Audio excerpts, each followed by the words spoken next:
Even Xavier doesn't deserve those apocalyptic mood swings of hers. Oh, goddess, Layla snorted a laugh, her fox ears pitching forward in mirth. You're so bad, Dex. You do know the only reason she's so short with you is because you're constantly bugging the crap out of her while she's upchucking. Don't worry so much. She's pregnant, not terminally ill. I know, I groaned, sitting up. I just want to do everything in my power to protect her and make her comfortable. When I see her so tired and sick all the time, I can't help but hug her. Even now, the urge to go visit Piper and make sure she and the baby were thriving ate at me. I compared it to the instinctive need an alpha wolf had for protecting his mate and young. My second-in-command sat up as well.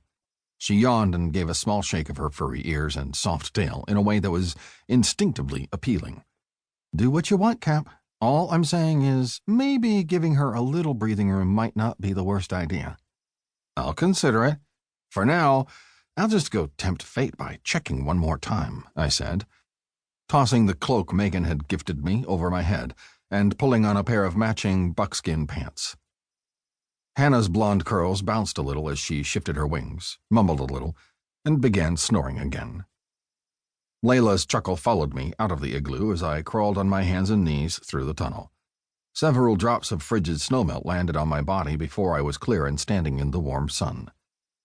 I stretched and made my way for Piper, Megan, and Yua's igloo a few yards away. I stopped to scratch Salem's ears.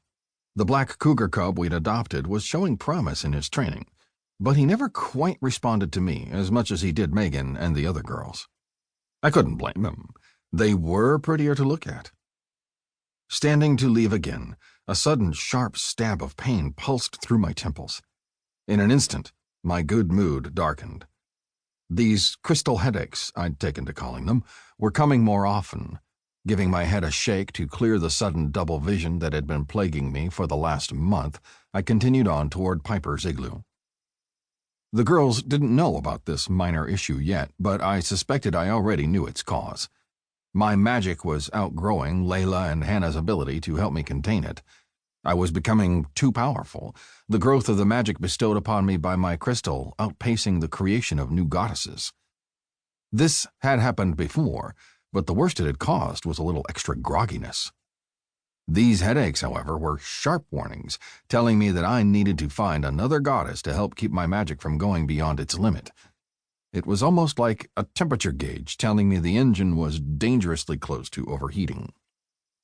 Piper, though, was more important than a little migraine. She was the worse off between the two of us, I was sure.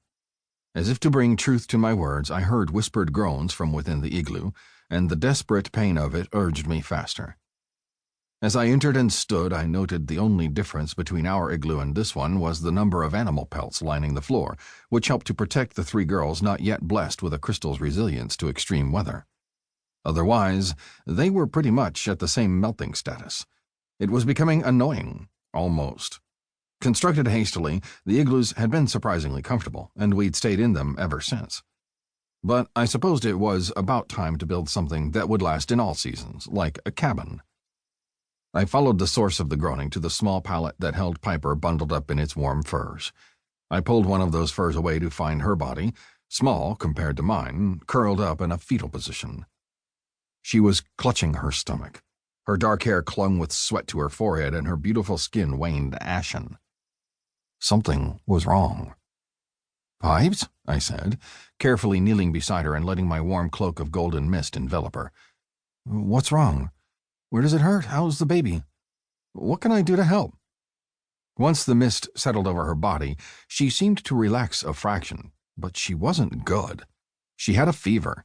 I could feel it in the warmth of her skin. "Such a worrywart," she quipped, but her eyes were sad and her voice was wavering.